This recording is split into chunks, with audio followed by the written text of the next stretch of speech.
We're up and running, up and running. Good morning, good morning. It's a wet, chilly day today. We expected to wake up to a white snow. There's the twins in the distance heading off. We can just see one of the other ones with her. They're together today.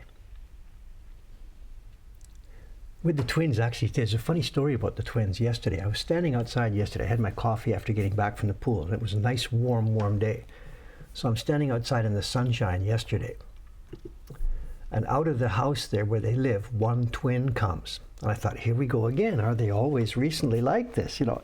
Then a few seconds there, the other one came out behind her. So they were walking down the street towards school like today, maybe 10 paces apart or so, and just sort of walking along. And I thought, geez, you know, it was so nice to see them together. And then the front one looked back at the back one. The back one is just looking down. They didn't see anything. And then the back one, she perked up a little bit, and she ran forward, and she bashed the first one in the back. Hey! And the first one gave her a high five, and they ran down the street together on the way to school. So I don't know. I thought they were not in a good mood, but they cheered up and came together. So I don't know. I have no experience with twins myself or knowing anything, you know. So I turned the camera the other way. I don't know, whatever. I realized it's been too long since we've looked out this way, and I thought if it is going to start snowing during the stream, because we're expecting snow any minute now, absolutely any minute, it's going to start snowing here.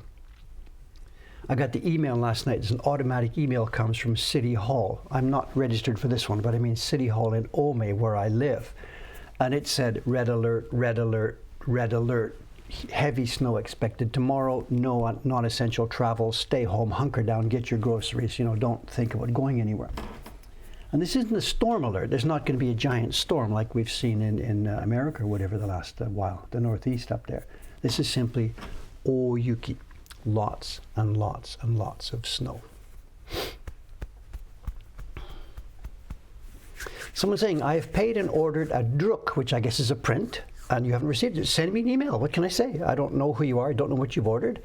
Lots of the prints we've sent this last couple of months are arriving late. Just send me an email. We'll answer you right away. Send it to me or Cameron or just one of our general websites. We're answering everybody. Send me a mail. Going by the language you've used, druk, this sounds like maybe you're in Germany. I don't know. Send me an email. Paper is out for one person. It's for Rei Chan. She's printing today. She's printing the third print in the ED series, the Embrace the Delight series. She's doing a batch of those. The Maxime person, I've got emails I haven't answered from you. You were asking me about how to get something. I can't remember. I think there's emails from you in my inbox that I haven't answered yet. Okay, today. It's not going to be so exciting. It's, again, I have to get this done today. This is now the third batch of the February, no, it's the second batch of the February print. Yeah, the third batch is there. Tomorrow's the 11th. Cameron will be sending out the invoices, bills for this, and Ome will want to ship these. And they've been sitting on my desk for the past week or so, waiting for me to get to them. Today, they have got to be chopped today. I'm sorry. So we're chopping again today. I'm sorry. This is not official printmaking. You're not going to see glorious Japanese prints come to life. It's a job I have to do. I'm sorry.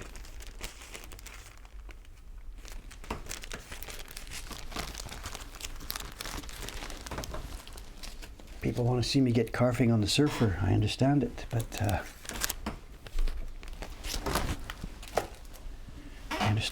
but I have to do what I have to do.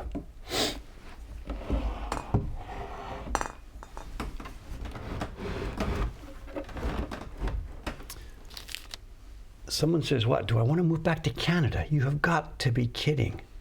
No, not the slightest, not even a glimmer of a tiniest sense that I would want to go back to Canada. Absolutely not. It was a nice place when I lived there. I enjoyed it. It was a wonderful society. It's not for me now. It doesn't suit me at all, clearly.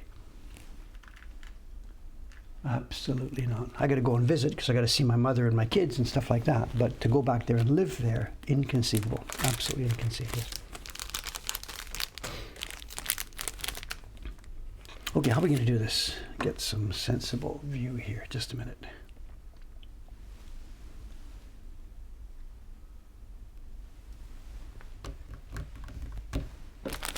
No, not too cold. The people and the culture. I don't like it. I don't like the people and the culture. You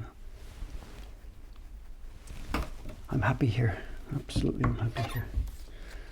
Okay, let me get set up here. You know what we're going... So I zoom out a bit, in a bit? I don't know.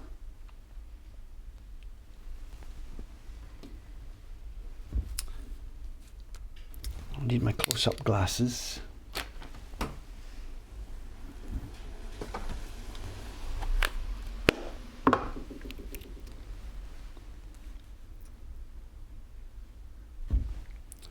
So for those of you who don't know what's going on, this is 1/2 of the printed,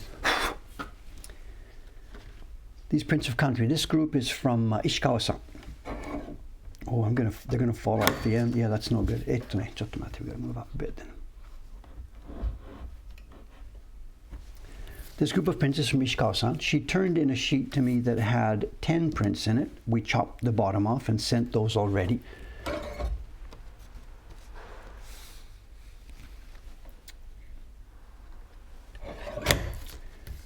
You're talking about the plastic bags. They're available here in a bajillion sizes, an absolute bajillion sizes. You can basically ask for X millimeters by Y millimeters, and you can find them. And there's not a shop in Asakusa. It's in Asakusa-bashi. If you want that kind of stationery, the area of Tokyo to go to is Asakusa-bashi. And there's a huge shop there called Shimojima. And they have anything and everything that you want. Absolutely.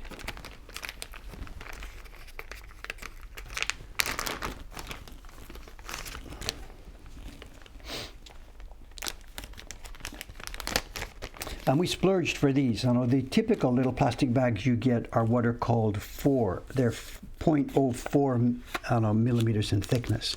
And we have gone, okay, I need to figure out where to do this. This is going to be done.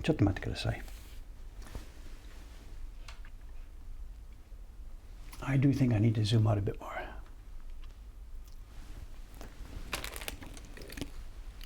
Where am I going to do these jobs? If I do that part here, height 2, go ahead. We went for a thicker plastic. These things are going to go overseas. They've got quite a bit of rough treatment perhaps in front of them. One down.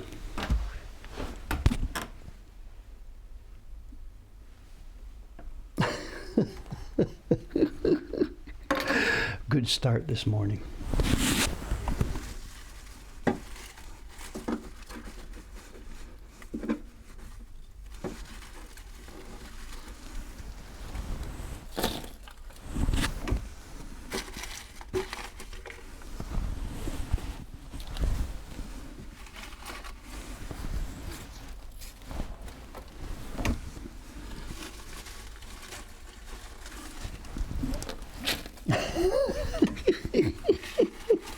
It's down here somewhere.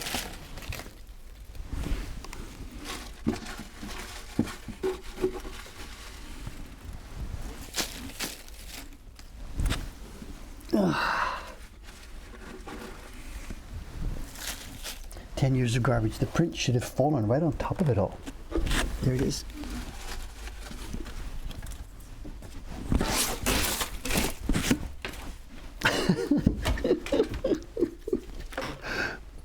Welcome to the clown show. Welcome to the clown show. All right, let's restart. How about if I turn this off and turn it back on? Can we have a restart?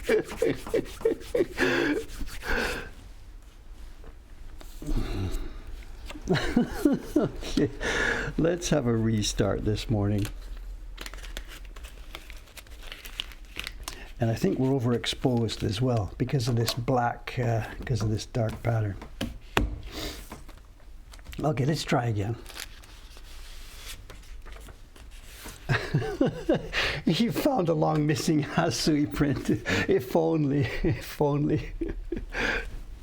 What's the questions? Why are we closed? Of course, I know there is perhaps going to be a change on this soon. I know yesterday's news, I saw Australia has, quote, opened up We've got other countries opening up now. New Zealand has opened up.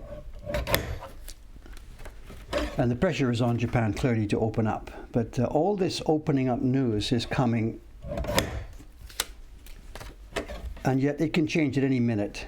If we see in tomorrow's news, for example, if we see the Epsilon variant has now started, then Australia is going to shut down again, you know. So I really don't know how this is going to go. Yesterday, we had a staff meeting here, a bunch of us. We are overexposed. You can't see the prints. Yesterday, we had a staff meeting here to specifically talk about this.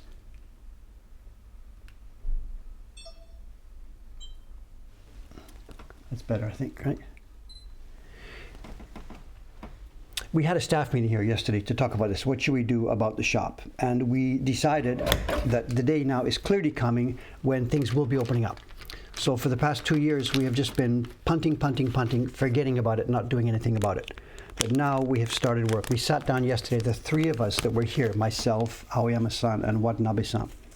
And we made a basic plan for the renovation. And we're going to start with the second floor, and we're going to start next week, actually. We're going to do it in a few stages. We're going to renovate the collection room first. It'll take a week or so, not even a week. Then we're going to renovate the second room on the second floor, and then we'll do the back room on the second floor. And when those are finished, we will then start renovation on the ground floor. And the reason we're doing it that way is because the ground floor at the moment, it's being used as the preparation room for everything we do online. Watanabe-san takes pictures down here. We've got a photo stand set up. We do all the packing and shipping here. The flea market preparation all happens here. And we can't open a shop with all those things in the way. So we are renovating the second floor to move those functions upstairs out of the way, so that we are then free to put the shop back together, either into the form it was before or into a new form. And that's not decided.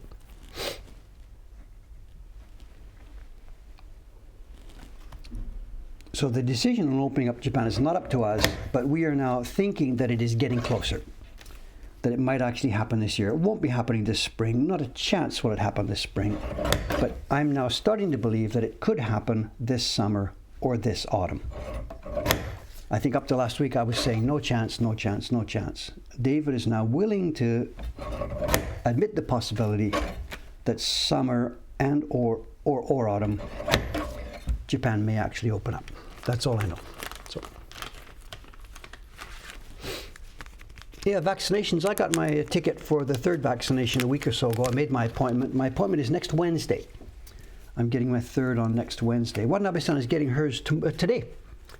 Watanabe-san's getting her third vaccination today. Her city is faster at it than mine.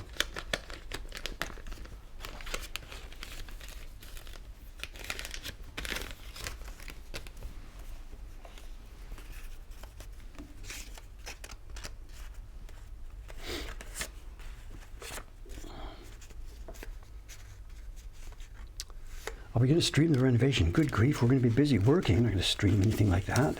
And when I say renovation, all I really mean is we're going to be building new shelves, we're building new desks, we're shuffling stuff around. At the moment, Watanabe-san is packing and preparing prints down here. We're going to just simply build her a desk and a facility to do that up on the second floor. You're flying into Japan from Australia in a few weeks, so you've got a special permission to get in here, or what's the deal? You're one of those students coming in under special permission, or you work for Toyota, or you're Army or something, Air Force.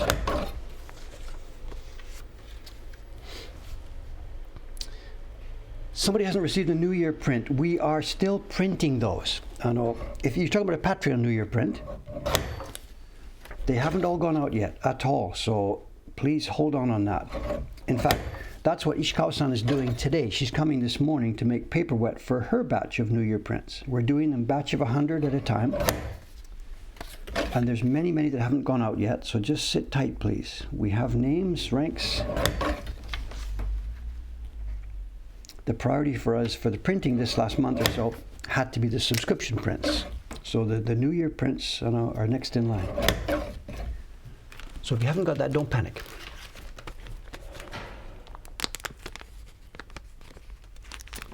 flying a Saab out of Kagoshima to USA for JAL. I don't quite understand what I'm saying there. Saab is that a car or an airplane? Tell us more. What does that mean? Saab is a make of airplane as well as a car?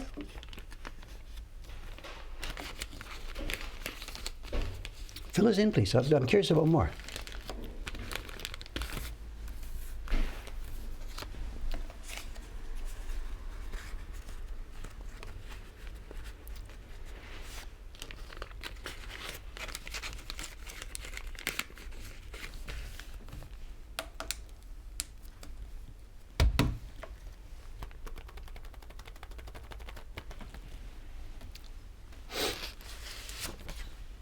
They make airplanes, yeah, soka.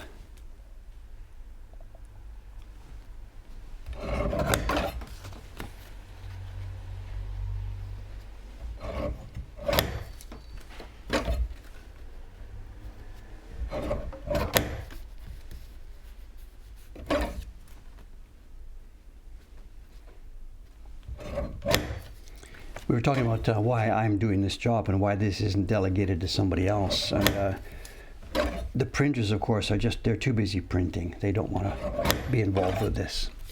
In the old days, this job would have been done by the printers, but they would have done it really quite roughly. Match labels weren't considered so important, so it would have been very rough work. We're trying to get a little bit of a more clean approach to this. But the printers are busy. They're getting on with their printing work. The ladies in our shipping center, they quaked. When I took them samples of this, we did this months back. When I took them samples, they just said, look, you got to be kidding.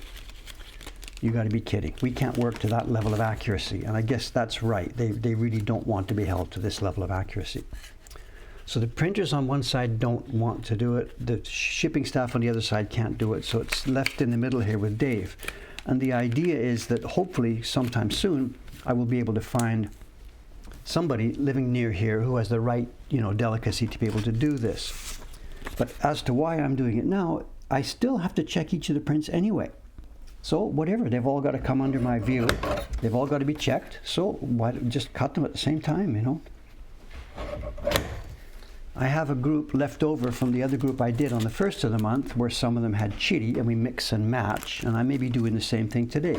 If something comes up that has chiri in it, we will swap it out for another one.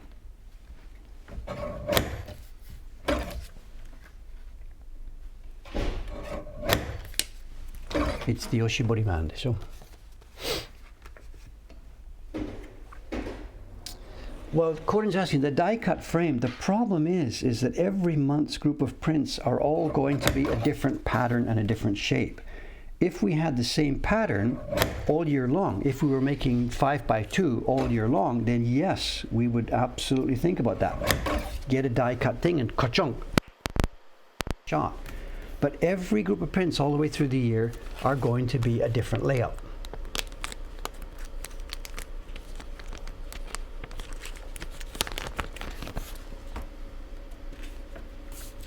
I thought about some of these at the beginning when we were planning it, how much to do it that way. I wanted more variety. And the price of having variety is a lack of automation. Everything is one by one. Everything is one-off.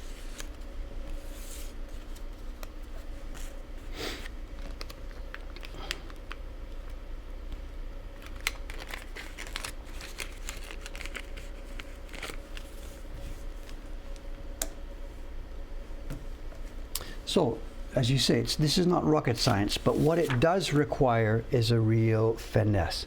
And the girls upstairs and myself, after 40 years of printing, remember, to print these things, let's zoom in and look at this. To print these, you've got to have such a degree of finesse at holding sheets of paper. The registration is minuscule registration. So you have to have experience at holding a piece of paper, placing it just so, to a 0.01 millimeter level of delicacy. And a typical person, actually, not to be insulting in any way, whatever, but a typical person picks up a piece of paper, puts it down. They don't do so with that level of delicacy. But all of us here, we have experience at holding and touching and picking up paper, wet paper, and manipulating it to that level of delicacy. And of course, anybody with anybody who's handy will be able to do this, but we're trained at this for so many years. So like John is saying, you know, putting that paper down, it kind of looks easy, but.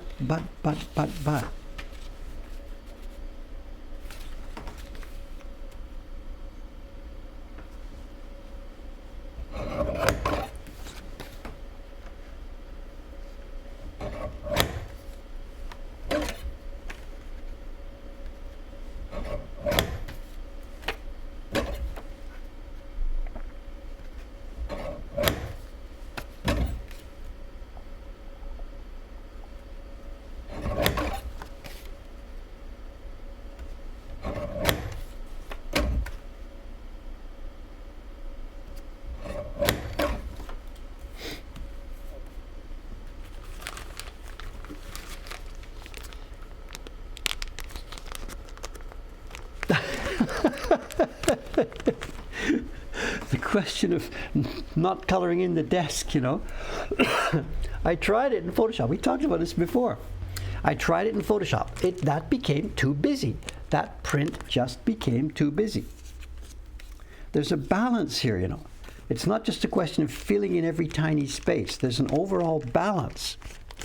And that didn't work on that one. So give me a break. It's not a mistake.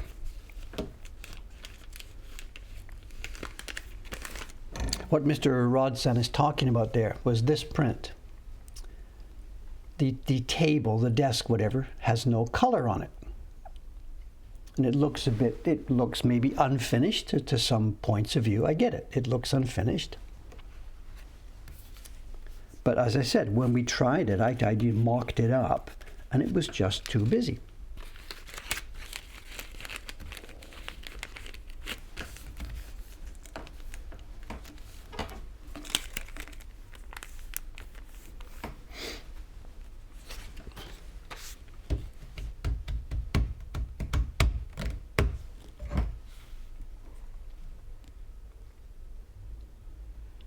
Oh, no way. What's this? The video of guessing the instruments by looking at musicians' hand calluses. Send the link up. Give us it. Send it now. Put it in the chat here.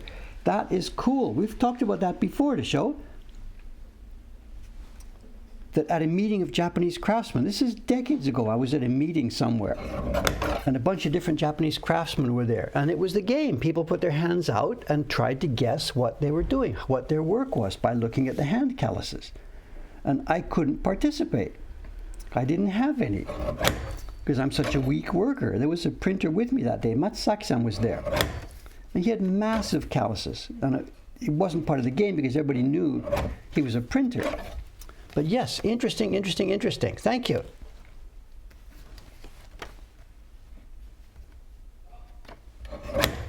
I'm still convinced that's a book that has got to be made. A collection of photographs of hands. You know, the page spread, there's the hands of the Japanese craftsman, and you can see the various calluses. And then the next page is a picture of him at work. And you've got to guess before you turn the page. What does this guy do? What does he make? She, he, she, whatever. Excellent idea.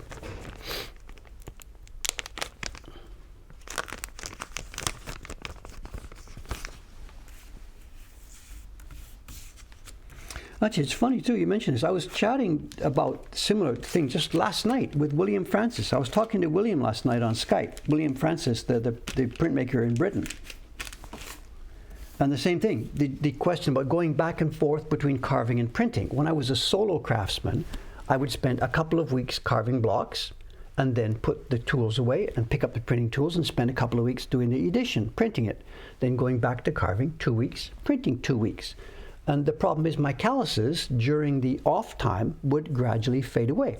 The carving callus would fade away while I was printing, and the printing callus would fade away while I was carving. So my hands were always like virgin. There's no calluses there. And William was saying he's been doing it a different way. What he will do, he will carve a couple of blocks and then put the carving tools away. And then he said he'll spend a couple of months printing because he's printing other older blocks as well. So for him, it wasn't quite so back and forth, back and forth, back and forth.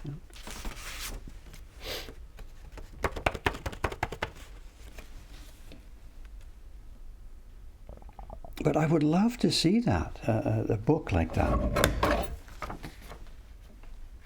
Like I said, I couldn't be part of it because I have office hands, whatever. There's nothing. There are absolutely no. There's maybe one in my finger here. When I have the carving knife, when I'm carving, we're holding it like this, and my finger goes in like this. So under this nail, I have a bit of hard skin right there.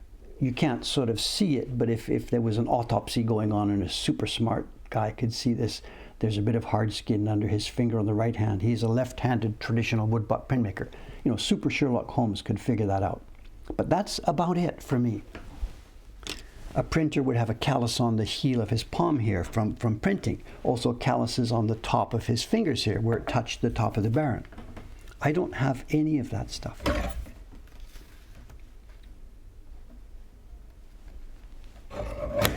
Sherlock Holmes, the autopsy version.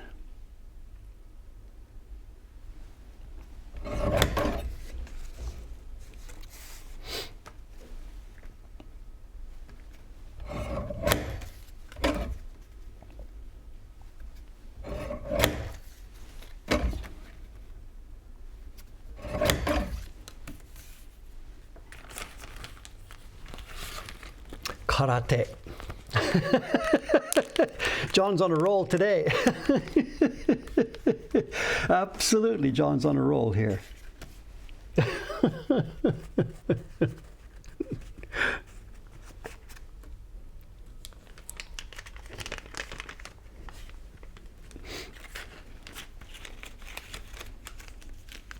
Karate.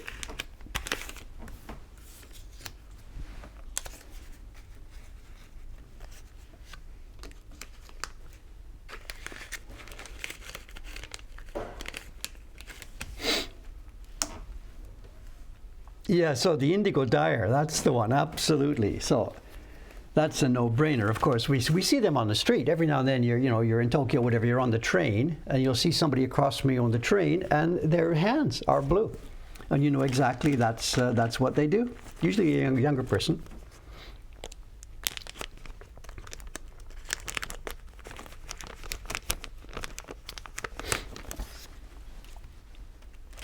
Someone's asking, what do we do with the scrap washi? You know, at the moment, we are just accumulating it. We don't have a particular goal. We've mentioned this story many, many, many times. When I lived back in Ome, there was an elderly gentleman who lived near me. I saved it for him. He came over and picked it up. It was whatever, every year or something. And he used it to make his own little washi for making his New Year cards. He boiled it up on the stove, broke it all apart, and he made little sheets of paper for making New Year cards. He passed away some time back, and since then we've just been accumulating it. We have boxes and boxes of it in Ome. I'm a pack rat. I can't throw this away. It's beautiful kozo. The paper maker doesn't want this because it's been two things. It's been sized, it has glue in it, and it's also cut, which means the fibers have been shortened. So the paper makers, the real paper makers, do not want this back. But an amateur paper maker would have good fun with this, bags of this. You boil it up, wash out the glue, and rock it again, and you've got some handmade paper you've made yourself. And we have bags and bags and bags and bags of it. If you're living in Japan, come over and pick it up. Let me know first that you're coming. It's all in Ome.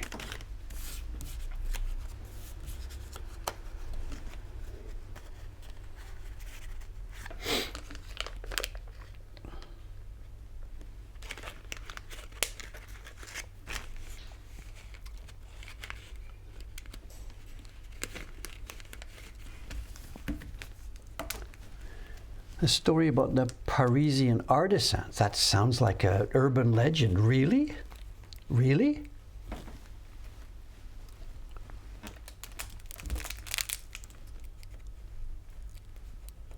Someone's asking about a woodblock carving for sale. I haven't any idea. It's probably junk. They're on Yahoo auctions every day. They're probably junk.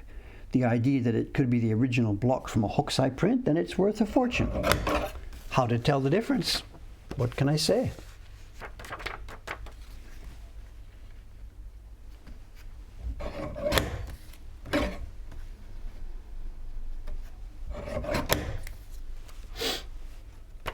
Camping Kev, are you in Japan? Because I can't start shipping this stuff around the world. Oh, it was in the JSTOR paper. Okay. Nanda. I scanned that thing looking for references to the man who made that ukiyo-e magazine. So, okay, I'll have a look again.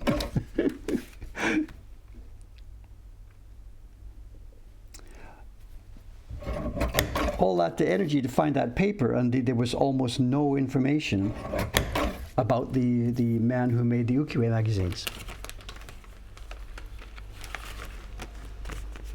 You're in Shinjuku. Okay, drop me an email. Drop us whatever. We can ship it within Tokyo. It doesn't matter. We can send it by Takibin, or you can come pick it up. Actually, there's boxes and boxes and boxes and boxes of it. Get in touch. Email or phone, whatever.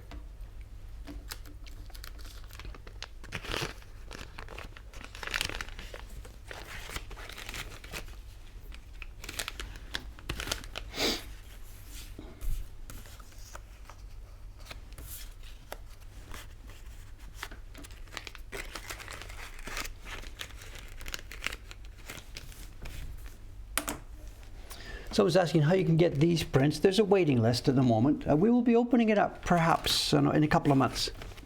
At the moment, there's a waiting list for this. Oh, yeah, I did see the part about the aniline dice. I did read that. I picked that up. My eyes caught that, but I didn't read the rest of the story. I just skimmed through looking for references to the man in the man of the point.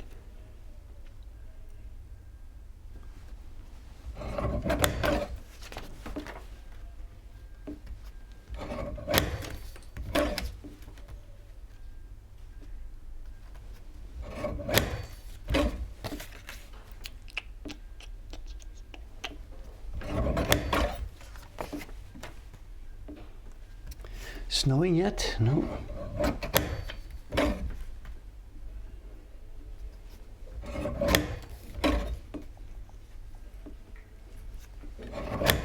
Oh, we have news actually. Asakusa news outside. We have news here. Actually, big news. Big news, big news, big news. Big news. Small news first. If we had the camera pointed the other way, you would see some scaffolding, because the restaurant across the street at the corner, those of you who know the district, across the street, we go down, there's the bag lady, the ninja store, the ninja place, there's a little izakaya, there's the whale restaurant. At the next corner, there's an old tendonya. It's ramshackle and run down, and it's beat up, and he has now put scaffolding up, and they are going to renovate the structure of the building. The scaffolding went up yesterday. Now, standing outside yesterday talking to Kaicho-san, the Don, the guy who runs the Merchants Association here. And I was looking at the thing, and I was thinking, like, that's an old guy running that restaurant. It's beat up, it's decrepit, they have almost no customers, and he's renovating the whole business. And I said, what's happening there? And he says, this is going on all across the street. You saw the show. You saw the tobacco guys renovating, the one down the street's renovating. I'm like, I didn't think about it, but yeah, now you say so. There's renovations all over the place. He said, it's the pandemic money. He's got the new paint job on his building. He said it's the pandemic money. Everybody is floating. All the restaurants, they're floating in cash. So the guy is taking his pandemic money. He never has any customers anyway. I don't have any, he must have just put in the bill there's a claim place. You can go to City Hall and make a claim for assistance to your business if it's been hurt by the pandemic. This is for restaurants. And I guess the guy has claimed so much he can afford to renovate his building. So I don't know. Taxpayer Dave is saying, okay. And this is only restaurants. It has nothing to do with woodblock print shops, because we are not closed by order of the government. The restaurants have been closed by order, or heavily suggested to close. So they're getting compensation. Woodblock print shops, we're closed because the streets are deserted. We're not closed by order. So no compensation for us.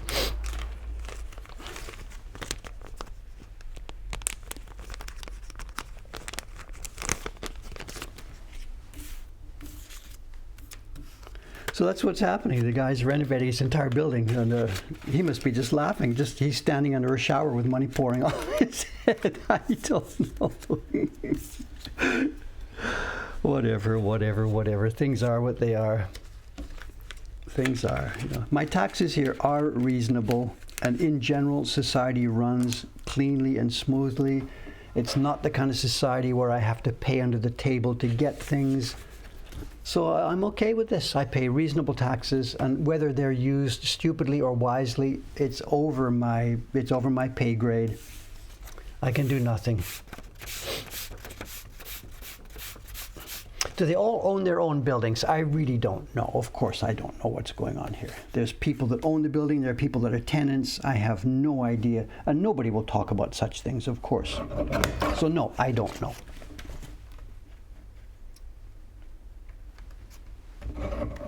But that was the little news. The big news, while I was talking to Kaicho-san, the Don, actually I hadn't gone to him. He had come here to meet. He came in the door yesterday afternoon with a little letter. It's a photocopied letter that he was passing out to everybody. And it was his resignation letter. Things in Japan start in April and they end in March. If you're a school student, you start your new year in April and you graduate in March. If you get a new job with Toyota, it starts in April or sometimes October and ends in March. You retire. People that retire in March get their gold watch, out they go. That happens in March. So and apparently there's been a coup, and I didn't know anything about this. I'm zero on this. I knew absolutely nothing. I didn't even have a whiff that there was something in the air. There has been a palace coup. And there he is now, retired. And his letter said, thanks, I've really enjoyed doing this for 13 years and blah, blah, blah. I've had a really good time. It would be nice if I could continue, but as it happens, I'm not able to do that. And it could be maybe he's got a health issue and he's retiring. It could be. I don't know the backstory. I'm going to try and sniff around a little bit and see what's going on. But he's out. And somebody else is in. And the guy who wanted to be, it's a great story. The guy who wanted to be in, one of my friends here, didn't get in. So there must be a wonderful, wonderful backstory of people who know, people in the know and people not in the know. And we have out with the old boss and in with the new boss. And the new boss doesn't have a shop on the street. The new boss is a guy who owns a building down the street, and on the ground floor of it, it's the money change thing for the pachinko parlors.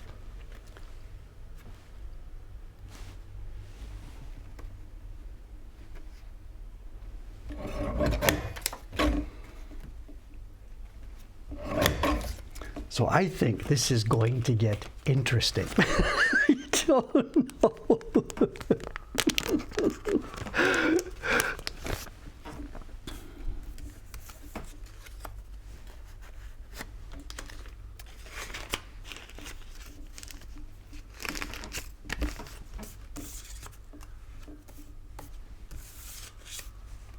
Okay, this one's got a dot. This one is going to need some surgery.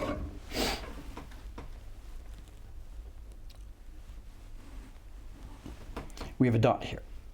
So I'm not going to do anything with it right now. I'm just going to keep up my work right now. But this pouch, this little pouch here, this is going to go on one side for a minute. And after I finish the entire batch, I will come back to the batches that have dots. And in a perfect world, I'll be able to take the dots out. If I can't take the dots out, then what I will do is I will take the sets and I'll mix and match and put all the dotted ones. In a perfect world, they would all 5 would be a dot on different images. They may all end up being the dot on the same print, who knows? So I'll put that one aside for now and come back later. But I said that's another reason why Dave does this himself, so I can see every single one of these. I'm not sitting here studying them, but they are every single one of these prints. There it is. It's coming under my vision. And if there's a defect, it's noticeable.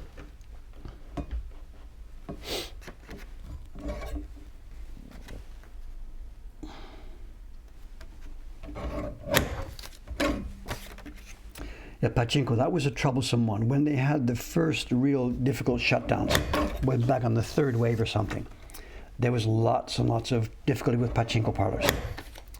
Lots of them refused. We talked about this on the stream. A bunch of the pachinko parlors refused to close down. Screw you, no, we won't do this. So one of the governments, I think it was in Osaka, one of the governments had a great idea. What we're going to do is we can't force these people to close because there's no legal basis to force a pachinko parlor to close. But what we're going to do, we're going to name and shame them. So they, on the news, on radio and TV and in the newspaper, I think it was the Osaka government, they made a list. Here are the pachinko parlors that have refused to cooperate and that are antisocial. And their business exploded. All the people who couldn't go to the other pachinko parlors that were closed flocked to these ones that had stayed open. It was glorious, absolutely glorious. I mean, when you think about it, any idiot could have realized what was going to happen. So much for naming and shaming. Attention everybody, these pachinko parlors are still open. Full page advertisements in the newspapers. This was what? This was about a year ago. And I think it was the third wave. I don't remember. It was a great episode. It's so much fun living here, I'm telling you, it's so much fun.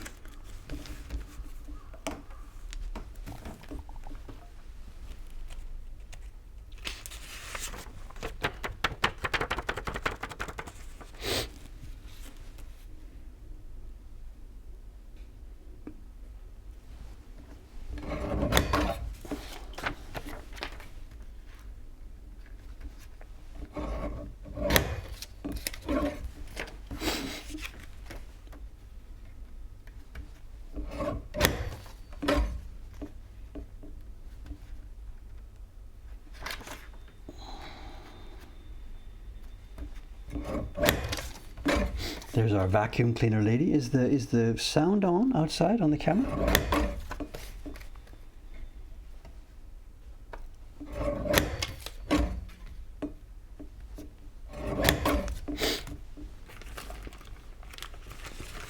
How's the pool going? The pool is going very, very well. I was there this morning, frantically going back and forth, back and forth, back and forth to get in time for the stream here.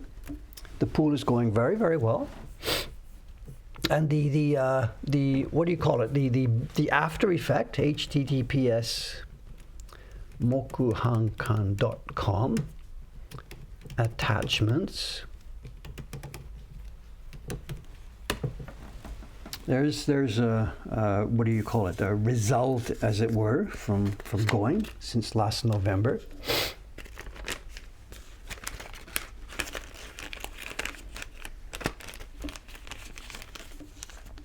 I'm enjoying the pool very much. There's a bunch of us. It was really not so many people today because the forecast was for snow, snow, snow, snow, snow. So there's the hardcore. I'm clearly a member of that hardcore group. And the bath temperature thing has really resolved nicely. There is a wonderful hot bath most days now. Every now and then it's not quite as hot as it could be. But there's a good relationship now. The core of us who are the early group members and the three guys who work as the cleaning, it has settled out. There's no more, hostility in the background. Do some squats too. I have stairs here. I'm up and down the stairs here 5,000 times a day. And I'm not going to the pool to get fit. I'm just going to the pool to get my body back to being moving.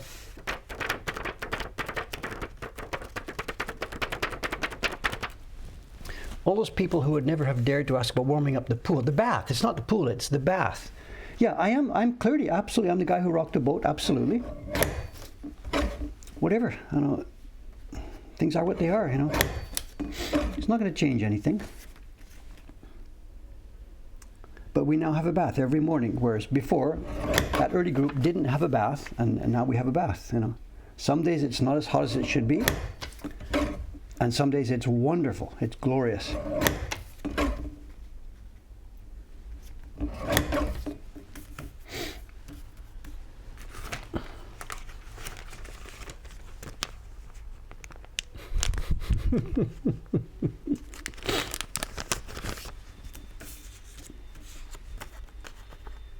The next thing about the pool, I have got to be careful. I should not do this. Absolutely, I should not do this. But my personality is what it is, and it's already started. I cannot do this. Now that it's become routine, and now that I'm able to safely and quietly do 1 kilometer, you know, for the first few weeks, I was staggering. 25 meters, 50 meters. I was staggering for the first few weeks.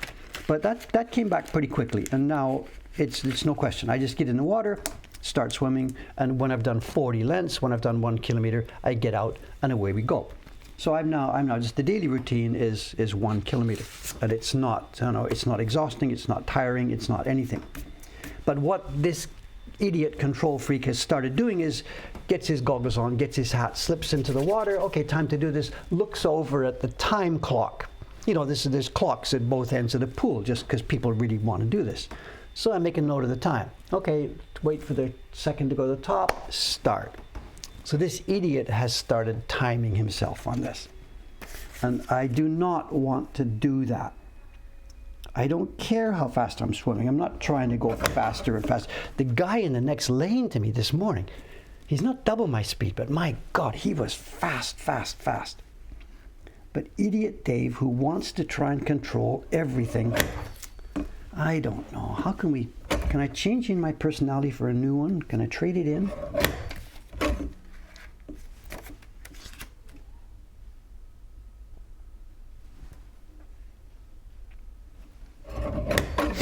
So Dave has started timing it, you know.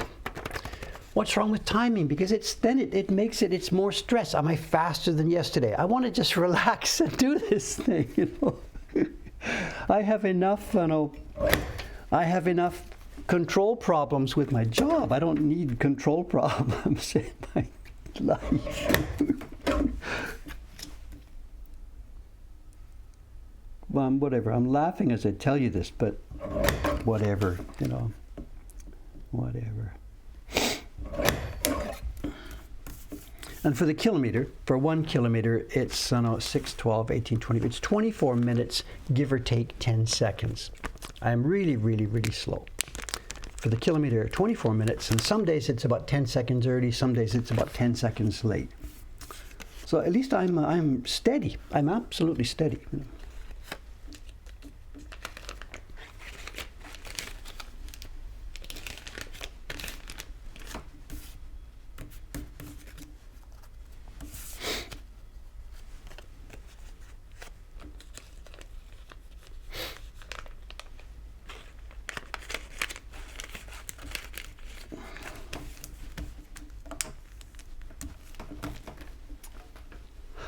Excuse me.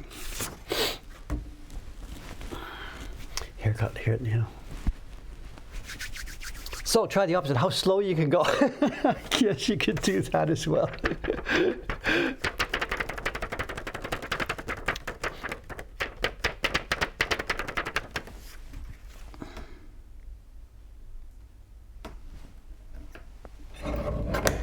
There's the thing too. I said it turns out to be, I do 10 lengths, 10, 10, 10. I mean, not 10 lengths, 10 rounds. It's a 25 meter pool.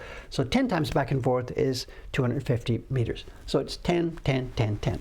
And it turns out that I do 10 in about exactly 6 minutes.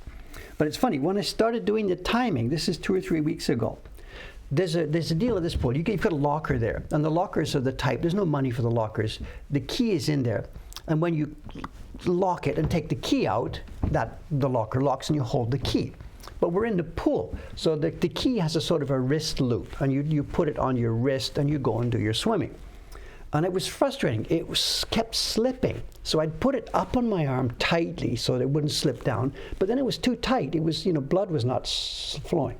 So if I put it a bit farther down, halfway through the swim, it falls down and clunks on the wrist, and you can't actually do your stroke. So I had I had the idea, okay, get in the pool, and what I do is I just take off the key and just leave it at the edge of the pool there while I'm swimming. No one's going to steal it, no one's going to take it, whatever. And the time that day was about a minute faster, just from having the wristband off. And it made you realize that the guys who really do this, like the Olympic guys, you know, they'll shave off 10 hairs and add seconds to their time and stuff like this. And I'd read those stories before, you know, the guy shaves his chest hair and it makes him a faster Olympic swimmer. And I'm like, really? But I guess that's really a thing. I took off that wristband and easily, it was like a 2 or 3% improvement in the speed. Either it's your own clunkiness or the water flow or something. I don't know. Really, that was really eye-opening for me. I wouldn't have had any idea that it would have an actual effect, but it did. So I get it. The people who are serious, the Olympic guys, they must measure everything. You know, it's probably the type of thread that's used in the seams of their shorts or stuff like this has a difference in how fast they move through that water.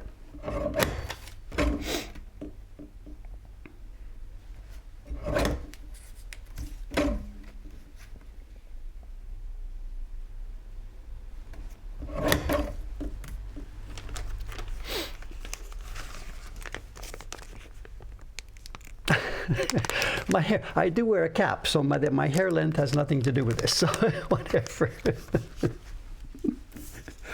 Next Wednesday, hopefully, I'm out in Ome next Wednesday, so hopefully if she's back in action, I will be getting a haircut on Wednesday, hopefully.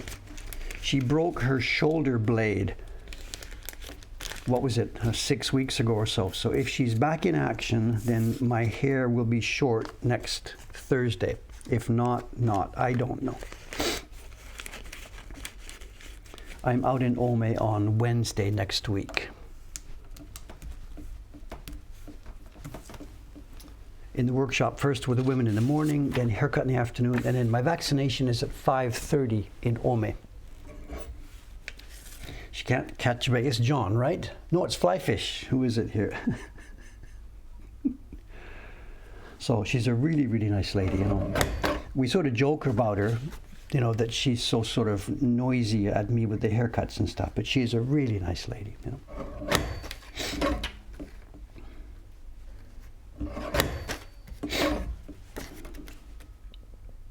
The family is nice too. Her husband is a nice guy. His nickname is Jimmy. His name is really Abe-san, but his nickname is Jimmy. I know he's what do you call it? A half. One of his parents. I think his mother is American or something. I don't remember which way around. I don't remember. So when I first moved to Ome, people confused me with him because he's sort of a bit of a foreigner, so in appearance. Next YouTube video is now we recorded yesterday afternoon. Me and Suga-san, we chatted together about this work. And it went in the can yesterday, and now all that's left is the editing. I'm partway through the editing. I will try and do some of it later today. It's not going to be happening today. The next video is coming now, quote unquote, real soon now. The next video is all recorded, and it is going to be long. Like long, I mean maybe an hour. And it is the printing of this print by two people. My printing version and Suga-san's printing version. And we're going to see how two people do this differently. And in the conversation yesterday, we a little bit about why they do it differently. That's the next video, coming soon to a YouTube channel near you. Of course I edit the videos myself. Who else could do that? I shoot them, I record them, I edit them.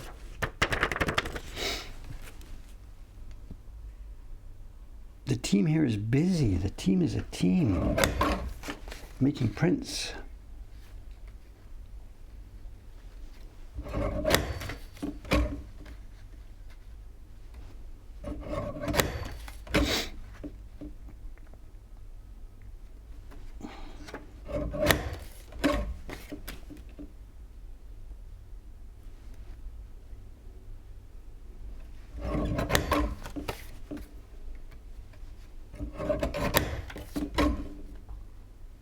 Okay, we have another one, and it's the wrong one. It's, again, the first one of the 5. We have another little paper defect. As you can see, this one's chitty on the outside. Now, I think I'll be able to get that out without any problem. That should come out. But if it doesn't come out, you see my problem here. That's the same bad one that was in the previous bad group. That's the worst possible situation for me, to have the bad one all being the same print. Someone's asking an interesting question. What would you do if the thing blows up in a good way? I don't know, but I don't think it's going to happen. This stream now, we're in the 5th year of doing this. And what happened was, at the beginning of the thing, streaming this, it went up to a level and stayed really, really, really, really straight for years, like 2 years. Then when the pandemic hit, the number of viewers on this thing has gone up and up and up and up and up. I think, actually, it's here. Look. There it is. Look at this. I prepared this a while ago to talk about it. This goes back from August 2017. August 2017. I used to stream in the beginning more than 3 days a week, so there was more at the beginning. Then we went all the way through. And the beginning of the pandemic, the little gap you see there, is the beginning of the pandemic. I took a vacation in Canada for 2 weeks. So the 2 gaps here are the 2 Canadian vacations. Let's pull this down so I can see what's going on. So you see the 2 gaps. That's a 2-week vacation in Canada, first time, second time. I got back from Canada, and days later, bang, the pandemic came. And there you are. Look at this. The pandemic all the way through till about last year went steady, up. So I don't know. I don't know. Yeah, I prepared 3 photographs and forgot to show them to you. This was the other day I prepared these. That's photograph number 1. Photograph number 2. Look at this. There they are. I don't remember. Maybe I showed this. I don't remember. This is photograph number 2. This is a photograph from a couple of weeks back. This is not like yesterday. This is a couple of weeks back. The 2 guys there. I may have showed this. I can't remember. It's possible I showed this. I'm sorry. And there's a 3rd picture here. No, that's it. Yeah, that's those 2 pictures. So we did see the ninja. Sorry about that. Stats, YouTube and Twitch, they both give incredible amount of stats. There's incredible stats available. I don't much bother with it, but it does show steady growth. So the question, what happens if this explodes? I don't know. I really don't know.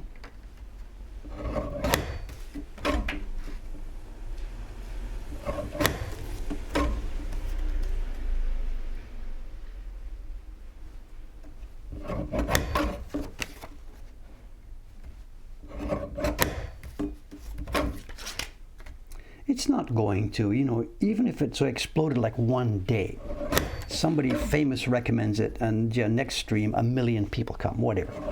That could happen. The 1 million people are going to come, they're going to see this, and out of that 1 million of them, very, very, very few are going to come back the next day. So it's okay. I think it's self-balancing. The work itself is really not all that interesting on a long-term basis for people. We've got, the long-term, what can you say, crazy people who are watching this day after day after day. I don't know. I don't think it's going to explode. It's not inherently interesting enough. People who like it, like it. Here's another one. Okay. Here's another one. Again, this one I think will come out fairly easily, but I'm not going to disrupt everything right now and get the microscope and try and dig these out. There's another one.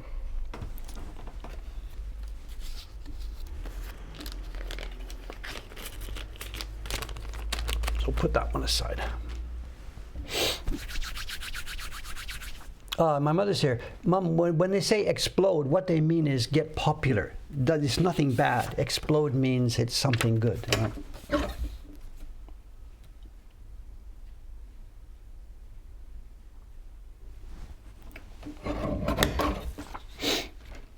From my point of view, the explode has already happened. I mean, we have, what is it today? How many viewers? 500 viewers?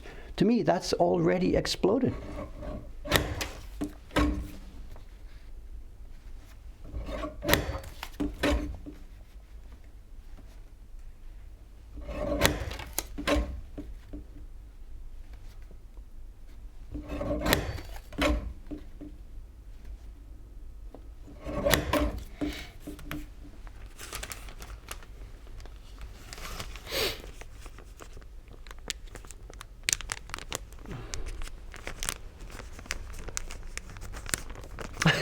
So, I mean, when you think about it, what's going on here? There's 600 people watching this dude cut paper with a paper cutter. I mean, really, really.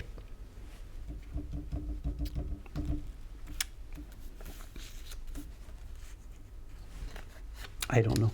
I just don't know what to think. I don't know.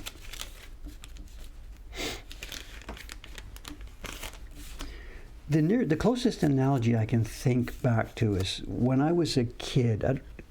For a lot of the time when I was a kid, we had no TV. But at the time when I was 15 or 16, we were living in a little town near Vancouver. And we did have a TV in the house. And I remember, everybody has lived the same thing. The family had routines. There was this little magazine on the coffee table called TV Guide. And there it is, and it would be Sunday at 7:30 in the evening. It was the Magical World of Walt Disney or something. I don't even remember this stuff like this. But there would be a family routine. And Sunday evenings at 7:30, we all knew what was going to happen. We sat in the living room, the TV went on, and we watched this Walt Disney program for an hour. And we didn't even know what was coming up. Some weekends it was one of those animal documentaries where they chased animals around. Some weeks it was an anime or something like this. But the point being, it was the routine. Sunday evening at 7:30 meant I would sit on the carpet in front of the sofa. My mom was on the sofa at the left-hand side, and we watched that thing. And it was a routine. So I guess something like that is here. There's certain people here, and it's become a routine from them. It's 8 o'clock here in Tokyo. It's 6 o'clock in some place where they are. And I guess that's part of it. Human beings do want these routines. And I think the way that people are doing the TV programs now, it's like it's Netflix and it's streaming and binge watching and stuff like that. And I guess, I don't know, you tell me, I guess for many people now, the way they consume those things is at their own time. It's not routine. And this one, because of the way I do it, does provide one of those routines. Kana? Well, Chicken Meister, having such a regular schedule helps with the routine. And I think that's a big part of it. I'm here at 8 o'clock, and I was late 1 minute or so earlier, I think on a sizing stream last week. I was 1 minute late, and I was hanging my head in shame because I was 1 minute late.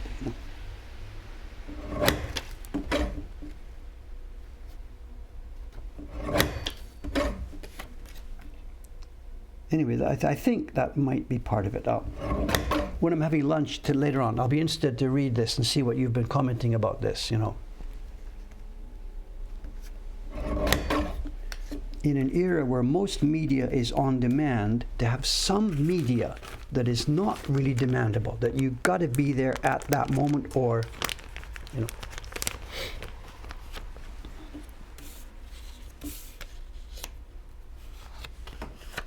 Oh, here's another one. It's another dot. This paper, my God. Another one. We got a dot here. It's worth a couple of minutes work for me to go and take it out. If you were waiting for this print for all these months and it shows up and there's a dot like that, you're going to be really disappointed. Most of these dots we've seen, these are repairable. Almost certainly these are going to be repairable. And it's the same one. Murphy.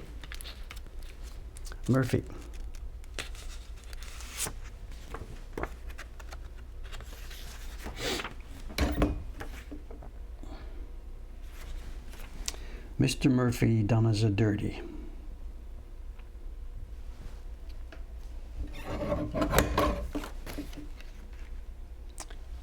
Where's that from?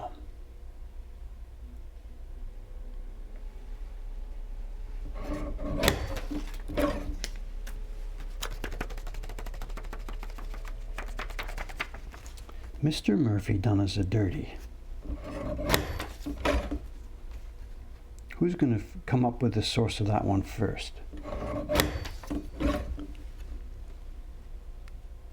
No. It's song lyrics. I can't sing it for you. It's Mr. Thomas Dolby.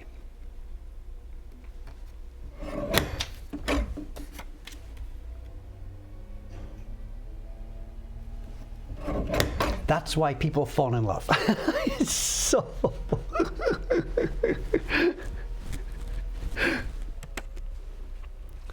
The mic, I'm sorry. Okay, sorry. Yeah, it's Thomas Dolby.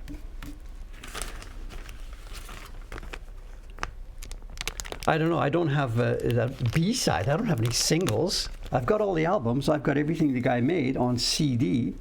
There's no B-sides on a CD, sorry.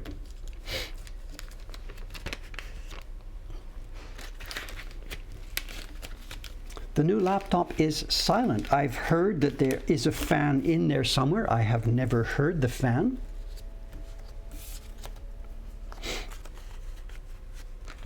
I'm told there's a fan in there.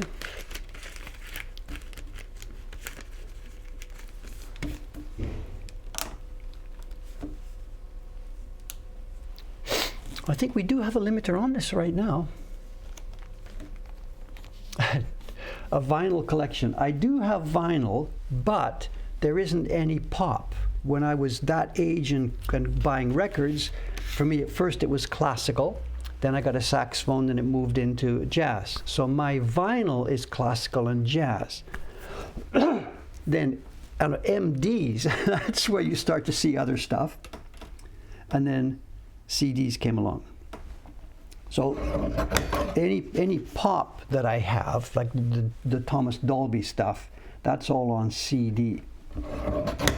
Dave has no classic pop vinyl. Well, I say no, I do have a bit. Days of Future Past, stuff like that. Sgt. Pepper, a few things.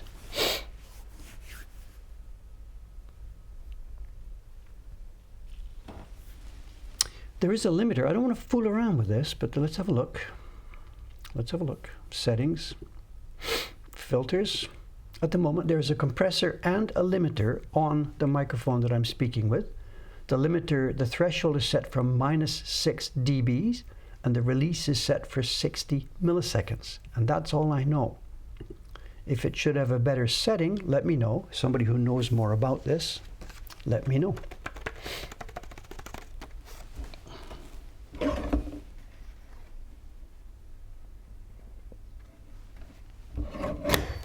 CD meant compact disc, Dishel.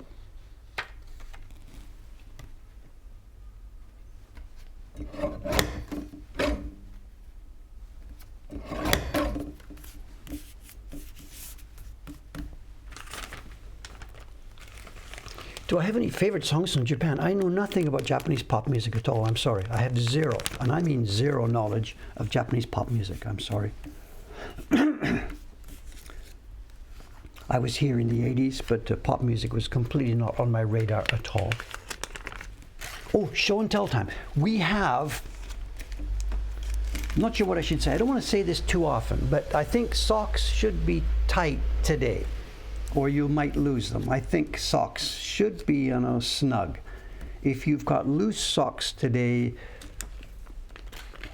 I should be careful, because if I use that expression too much, then it just becomes meaningless. But we do have a good one today.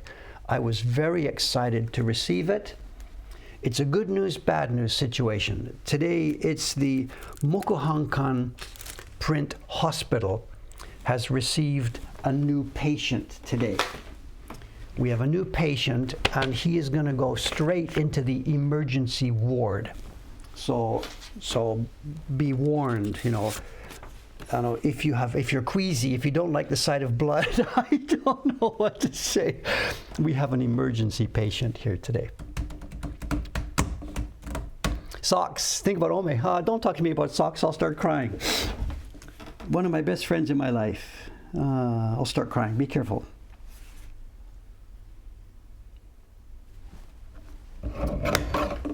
Did you meet her, John?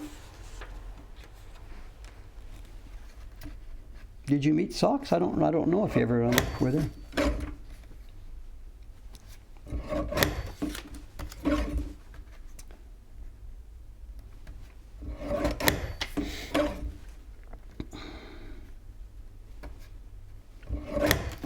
speaking about Socks, Socks the cat, John is referring to a cat. There was a neighbor's cat living near me who became basically my pet, but didn't belong to me, or I belonged to her, or whatever. And I think in an upcoming YouTube video, it won't be the next video. This is the next video in the Meaning of Life type series. I think Socks may be joining me, because in the next video that I'm going to do in that sense, I need conversation. The last video, that one I did about the meaning of life, I sat there and I spoke to the camera, and it was okay, nothing wrong with that. But I want in the next video in that series, I want to have more of a give and take. Somebody saying, but wait a minute, stop there. But what if da da da da? Or you just said something that's contradictory. I want a bit more give and take. And I think Socks may be joining that video. I'm not quite sure how to do it. I think she's going to be in the room. This is just a brainstorm. I think she will be in the room and interrupting me with questions. I'm not quite sure how to physically do it, but I need the questioning to be part of that next video.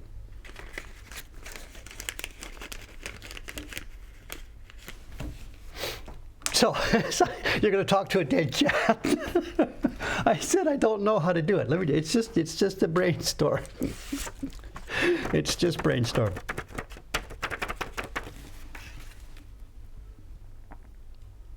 I mean, I could get a real guest. Taran-san, if he's here today, he would love to do that. He would love to come over and help me with that kind of video by asking real questions, or we could do it together. I don't know. It's just an idea. Relax. Just an idea.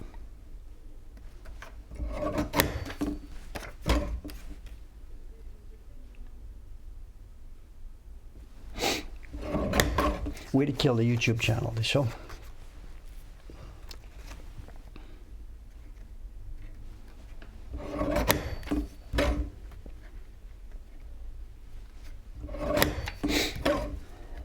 YouTube B-lister talks to dead cats.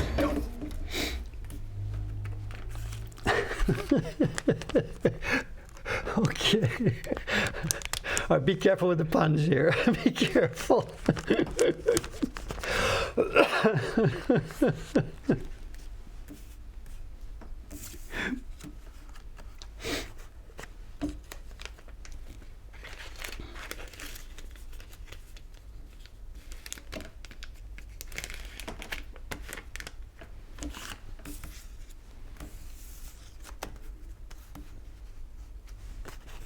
Is it show and tell time? Okay, one more of these maybe. Let's do one more. I spent the last hour chopping paper, and you spent the last hour sitting here watching me. Which of us is a fool?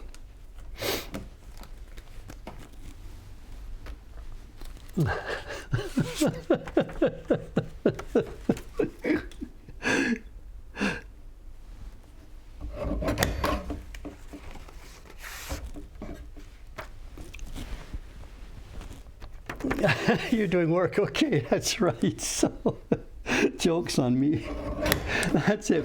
We've got 600 people here who are computer programming, and this noise is up in one corner of the screen, you know. I get it, I get it.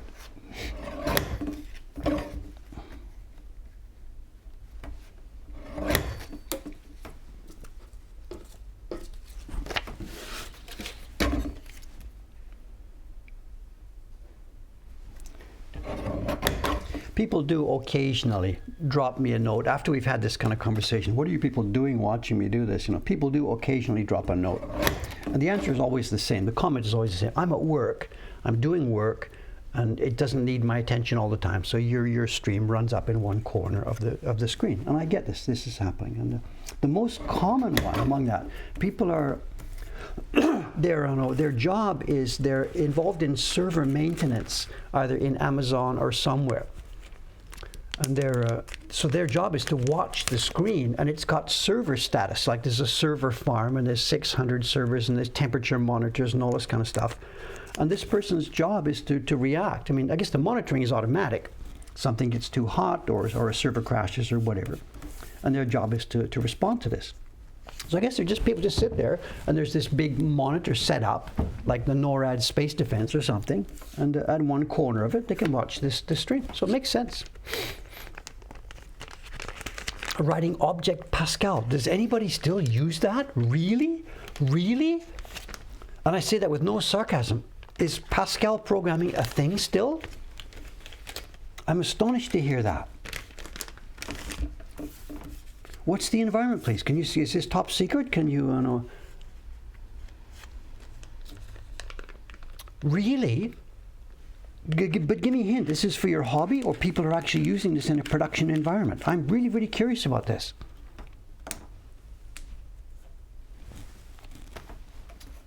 Okay, let's move on.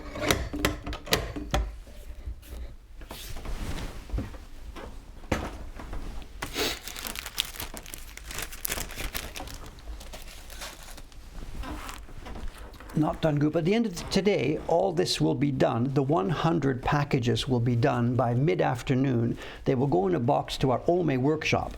They will arrive in Ome tomorrow morning, just at the same time as the bills and invoices for the people who are waiting for them will arrive. So the staff in Ome tomorrow, their job will be to print out labels, put these in the envelopes, wrap them up carefully, and send them on their way. So this is the second batch of 100 prints of the second print, the February print in this year's series.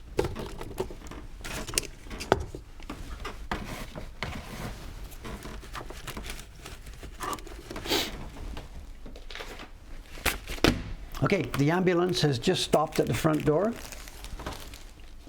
The Tacubin ambulance stopped at the front door yesterday, and here we go. I don't want to exaggerate too much. What we've got is something I purchased on Yahoo Auction a while ago. And looking at the images on the Yahoo Auction, it was pretty clear this thing was not in good condition. But I thought, one that even though it's not in good condition, the prints are still useful and visible. They're not valuable prints, but they're interesting prints. And two, I thought, this thing is in such bad condition, I've got to help. We've got to use Mokuhankan resources to save this thing. How? No tape. Green tape. What's the deal with green tape? There must be a shortage or something of green tape here in Japan.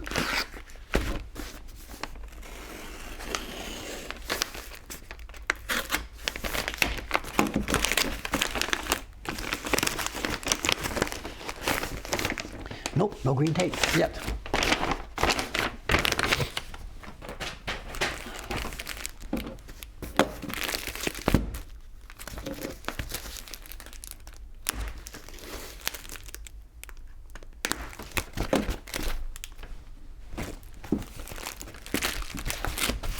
Okay, I think you begin to get the story. You've heard enough now. Dave has talked about an emergency, stuff that's in bad condition, and you can guess why. It's another one of these handmade albums.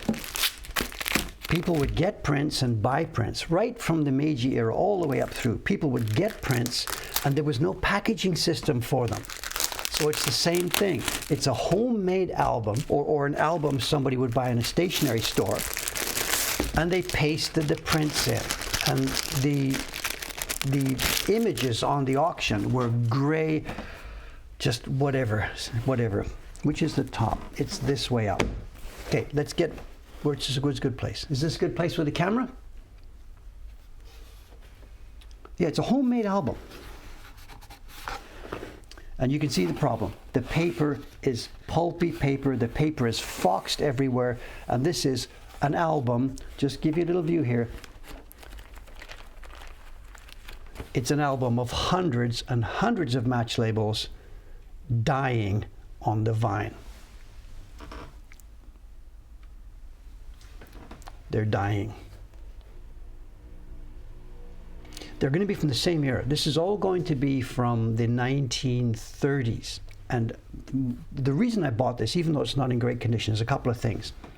One, I want to help save these prints. One, I want to enjoy them myself. And second is, I need I need to steal ideas for our series for the rest of this year.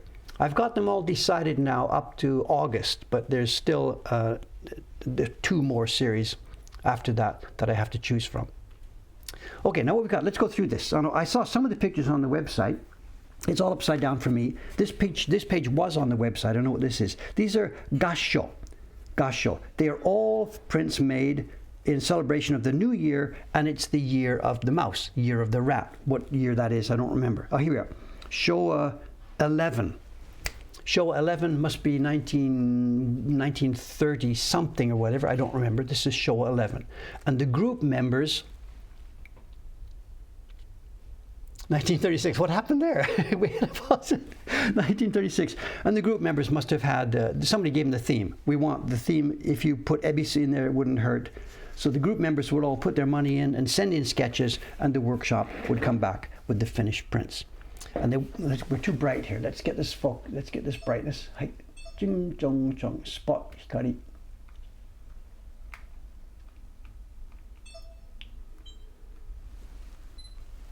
Okay, good. So these are all related to the new year, year of the rat. And to speak of a rat speaks of Ebisu, the guy with the big bale of rice and the magic hammer. So people have picked up on that theme, and they've done prints with that thing. Now we're going to see through this album, this is Showa 11, 1936. We also have the same set from 1937 and 1938 are in here, according to the pictures that were on the auction.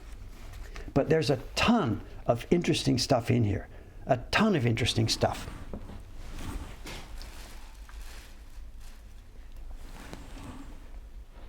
These are not from the same set, but they are still the same idea. Somebody's tried to do scratch carving. What's this? Oh, domo, arigatou gozaimasu. Ah, ome kara desu ne. Arigatou gozaimasu. Tsukumade ii yo, douzo. Domo, otsukaresama deshita.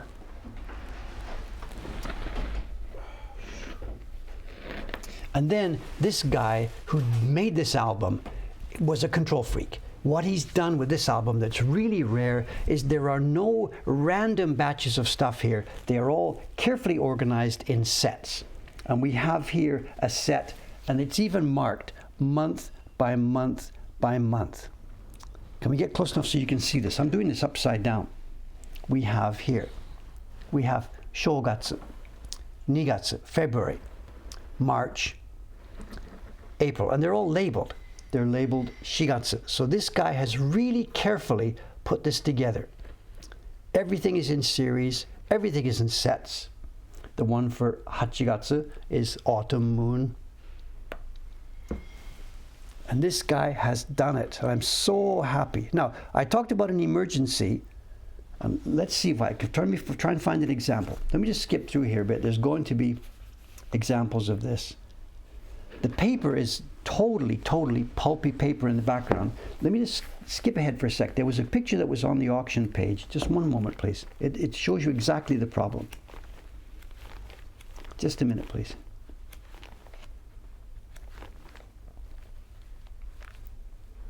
Okay, here we go. We've skipped ahead to this page. We have this kind of a situation. Do you see what's happening here? There's a stripe on this print. There's a stripe on this one. This one has a border brown. And what it is when the book was closed, the print on the right-hand side covered part of the print on this side. This is white and clear because that washi paper folded over protected it. This strip here that is oxidized was the part that was pressed against the packing paper. So everywhere that the prints faced each other, they protected each other. Everywhere that they were offset, this one here, the middle of the print was protected by the one on the other side, but this strip wasn't. So you can see the difference. There's the best example. The paper here is white and clear. It was protected on the front. All the other ones touched against the background paper have been oxidized. And the back of every print is the same. The back of all of these prints, I have no chance to see the back until we start getting one off, but the back of all of these prints is going to be brown. If we don't get these off here, they will all totally oxidize from the back. And already They are already brown. And I guess if we had one of these off here, if we tried to bend the paper, the washi, you know, you've seen me with washi paper, right? The washi paper we have. Of course it bends. It's soft, flexible paper. These prints now, if I tried to bend one like this, it would bend, and pop, it would break because the paper has become oxidized. So to save these prints is going to be the same story we've had before. It's going to mean destroying the album to save the prints. Here's a set. Oh, look at this. Azuma Hake. Azuma Hake, views of Tokyo. This must be Ryogoku no Hanabi. I can even read some of this. Woo! Ryogoku no Hanabi. Nihonbashi no Nihonbashi no, I can't read that, I'm sorry, it's just too scribbled.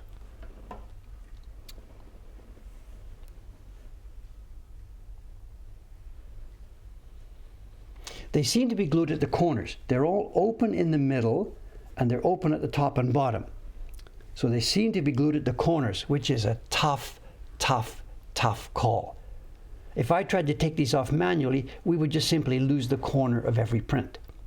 They're going to have to go in the bath.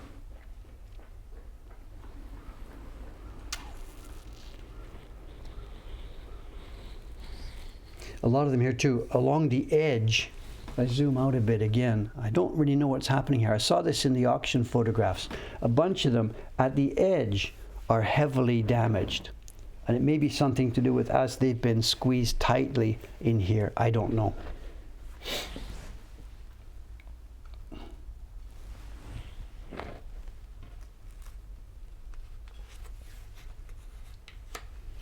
Okay, let's get going. It's going to take all year to get through this thing. So let's zip through. What should I do? Zoom in or zoom out? I don't know. Views of Tokyo.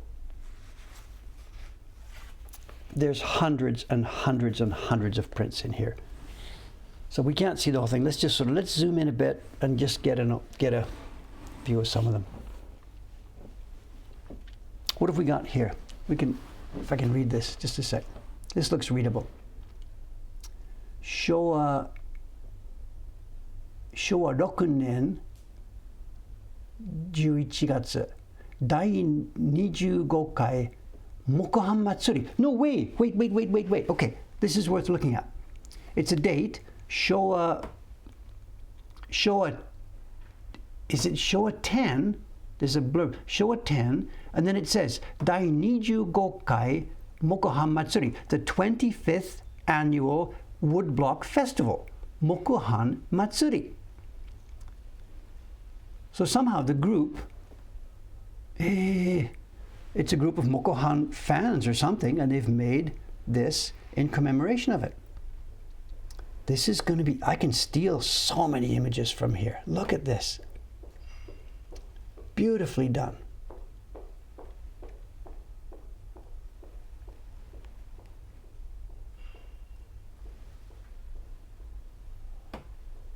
And you can see the same thing. There's the shape, right? You can see the square shape that was protected.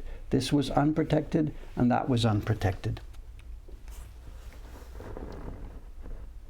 Nanda. It's too bad we didn't get to this album a little bit earlier. These are so nicely done, you know. Our series this year, we've named it Embrace the Delight, and we know why, because these things are just so much fun.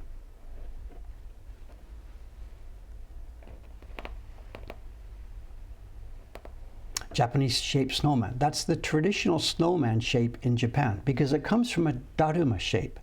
The name in Japanese is Yuki Daruma, a daruma shape made of snow. The traditional Western snowman is 1, 2, 3. The Japanese one is a big ball with a roundish head stuck on top. Yuki Daruma.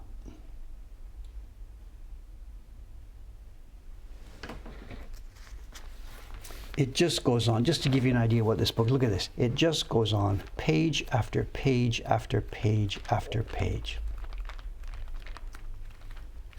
My God.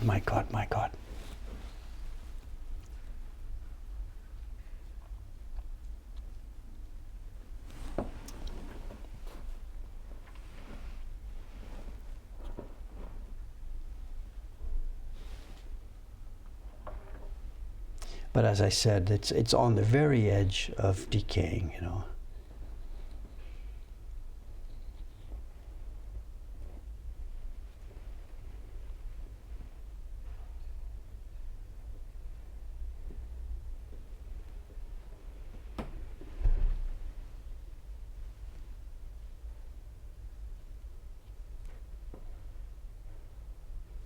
The what looks like a stain, the stain will never come out. It's oxidized paper. It will never come out. So there's nothing we can do to fix this. But as I said, I've got to get them off here. And I don't know what to do. There's just so many here, you know.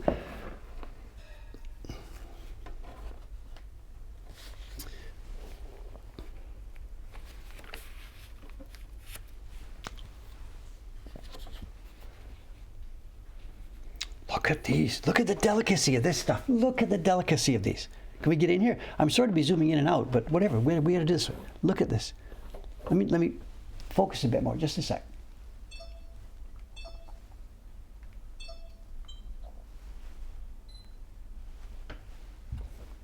Look at the for scale. There's my finger. Look at this. Look at the hair, the eyes, the mouth.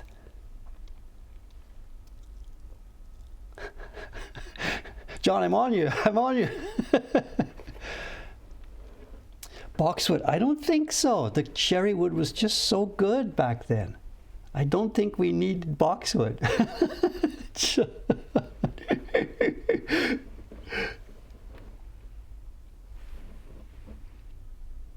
Come on. This is just insane. Come on.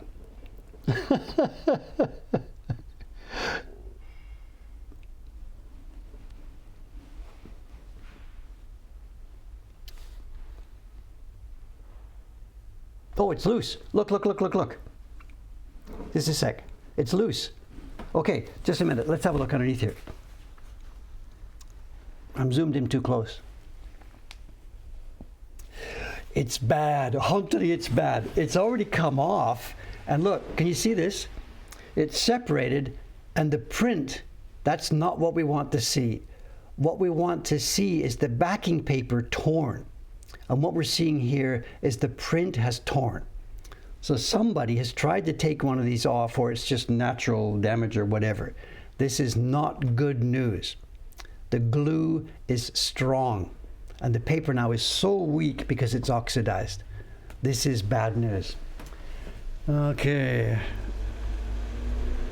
If I'm the doctor in the emergency ward here, this is not a good prognosis. It's not good.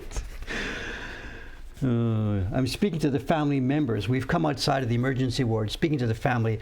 It doesn't look good for the patient. I'm sorry. We'll do what we can, but it doesn't look good for the patient. Here's a new set. I've never seen this before. What's this? Look at these landscapes. Oh, this place we know. Google, please. Okay. Wakasa ko taka. I'm not sure the pronunciation. It could be Kobama. It could be Takahama. Google, please. It's a place in Japan. Wakasa. Let's try Takahama. Google, please. It's famous. It's in, it's on the Japan seaside. Fukui Prefecture or Niigata. No, Fukui. You got it. Wakasa Takahama. Where is it? Fukui?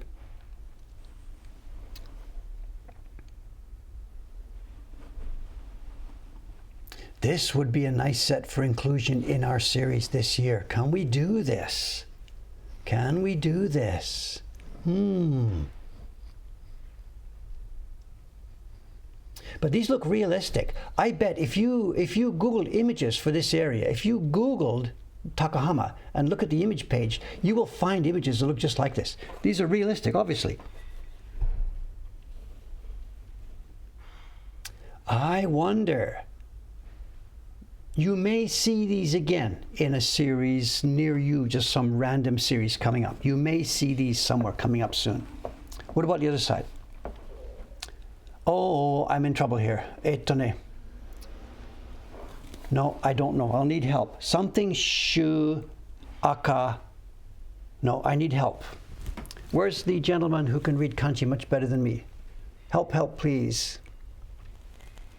Where is this? Do we have a Japanese reader here? Can help us with this, please? I can't read this. Something, shu, aka, something. Yeah, Kanta, I got the same ones I got. Yeah, that's our level, right, Guy? Okay, so I get the same ones.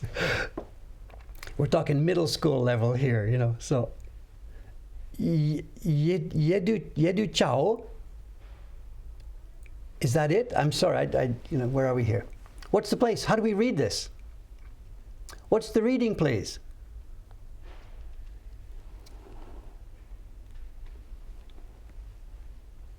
Banshu akaho. And I have no idea where this is. I'm sorry. This is out of my experience. Banshu akaho.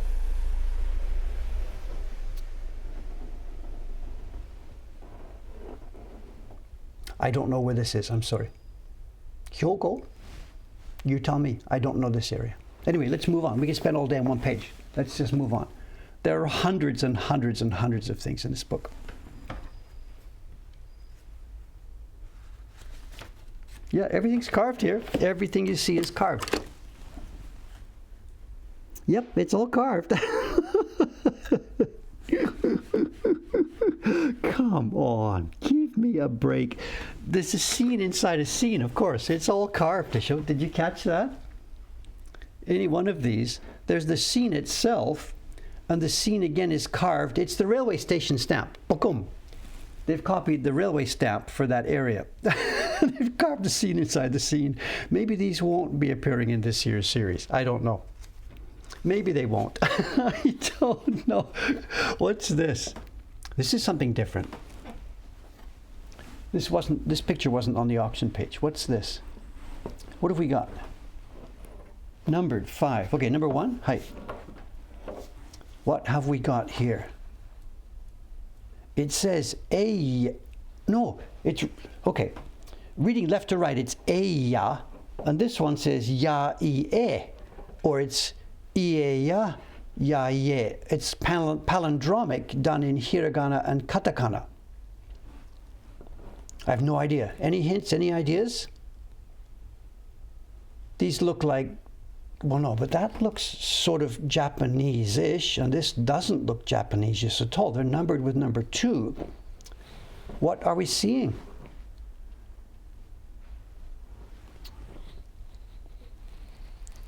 What are we seeing? This looks like again, this one looks Japanese-ish with the hakama. This one looks like something from Ukraine or someplace like that. Someone says a Hungarian circus performer. It looks like that, but they're paired. There's a Japanese mood with a European mood.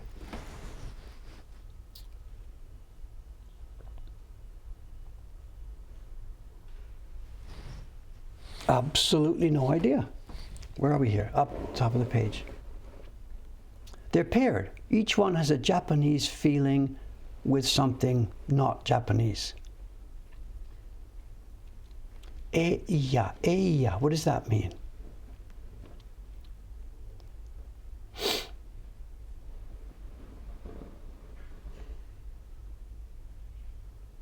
Your guess is as good as mine. I have never seen these, and you're seeing it at the same time as me for the first time. I have no idea.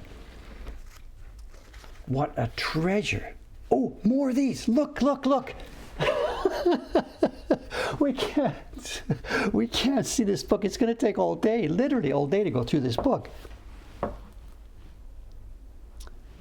It's the same one. The same series that we saw a minute ago. It just goes on and on and on.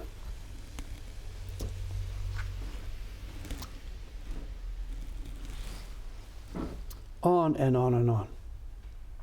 And another really rare thing, every single print we've seen so far, I haven't got. None of the ones we've seen before are in our collection. I mean, none of the ones we've seen. Oh, this is different. This I do have. I have this set, and in fact, this set is in our collection online. If somebody can do that, if they go to mokuhankan.com/collection, go to the match label groups, and there's a group of match label prints related to thunder. And that's this set. It's a set of 16 match labels based on thunder. Thunder/lightning. We've got these. So these are doubles.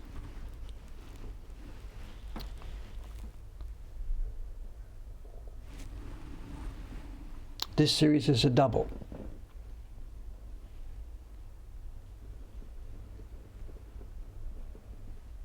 So if we can get these off safely without too much, time and investment, some of these could go in the flea market.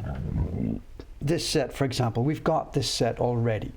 So if they come off, and if they come off in reasonable condition, these could go in the flea market.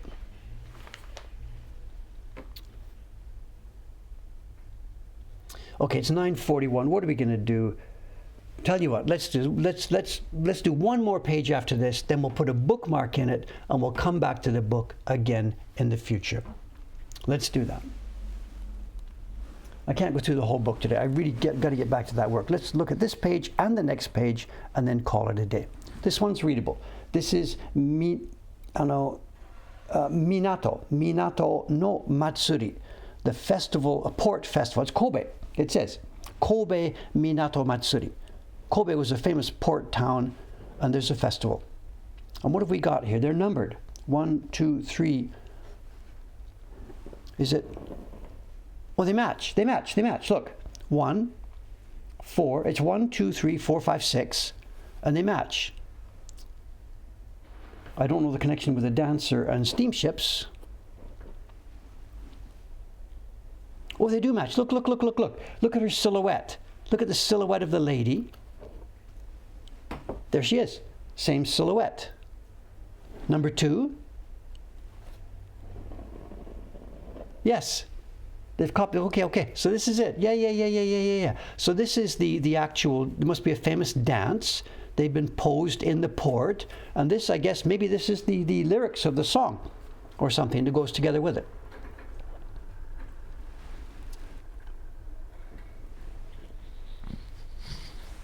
No, these are printed on one side. There's no printing on the back in Japanese traditional woodblock printing. You can't really print things on the back side. 99.99999% of all Japanese woodblock prints, they're printed on the front surface of the paper only. You can't really print on the back. Okay, one more page. Okay, this is interesting. I don't have this set, but we have similar prints. This will be a good one to close up. These are prints for summer greetings. In Japan, twice a year, it's a custom to offer greetings to friends and acquaintances. And at the end of the year, it would be the osebo season. You give a present to your calligraphy teacher or whatever, stuff like that. And in the summer season, it's you would send a postcard or something. And what's the expression? Shochu omimai. Just hot season greetings. How you doing this summer and stuff like that. And this is a series of prints that is designed in that theme. Summer greetings. Look at the embossing.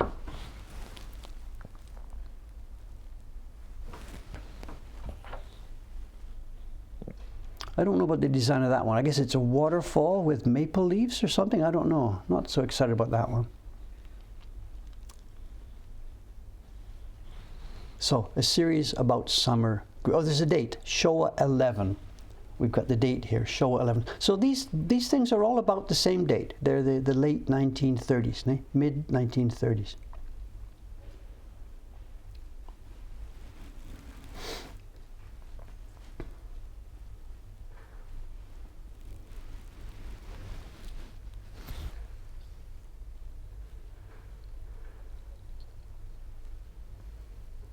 Well, that's it. This book, I would have paid anything for this book, because this book now is going to fill out my own series for this year. We are going to see some of these. Absolutely, we're going to see some of these.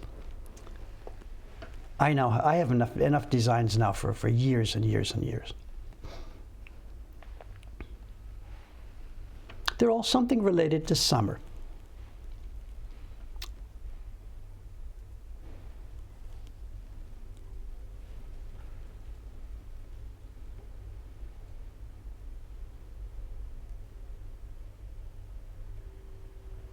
Did we have a dog? I didn't see. Was there a dog? I didn't even notice. Someone's talking about a dog. Did you see something I didn't see?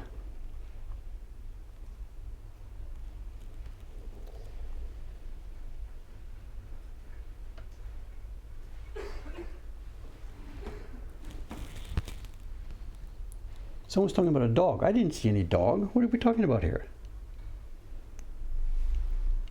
Anyway, but oh, the outside. Okay, I see. I was looking for a dog illustration in here. I'm sorry. Okay. So that same series probably continues. Yes, it does. Okay, let's finish off here. This is the same series continuing.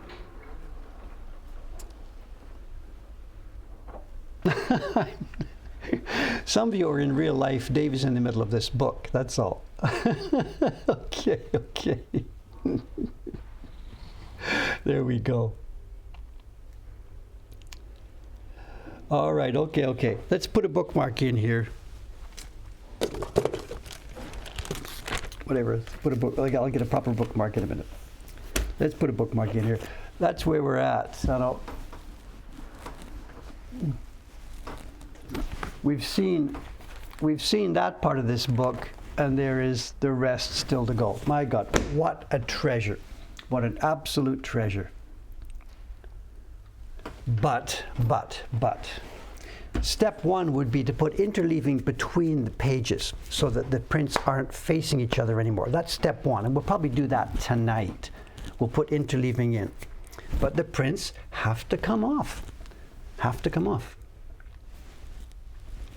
Scissors. The album will come apart with scissors, flatten them all out, put one in the bath first, and see what the glue is. And if the glue is a soft, soluble glue, the prints will, after 10, 15, 20 minutes, the prints will float off. If the glue is not soft and soluble by warm water, then we are in trouble. We're in trouble. Whatever. Can't be helped. Okay, this is Thursday. I'll be back here in 2 more days. I'm still not sure what work I will be doing. I'm still between jobs, as you know. Don't know what I'll be doing. We'll find something. For show and tell, we will either look at something new or we will just continue with this book. We'll see what happens. That'll be, for me, Saturday morning. Okay, thanks very much, guys. It's run a bit late today. I'm sorry about that, but whatever. For me, it's fun looking at those things. I'm now going to sit and dig through this book and see what else is in there. Oh, thank you very much. Coming up for me, hot coffee.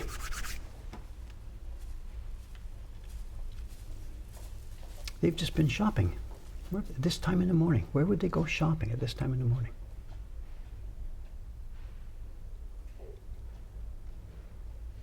Okay, see you soon. Thanks very much for watching, and bye for now.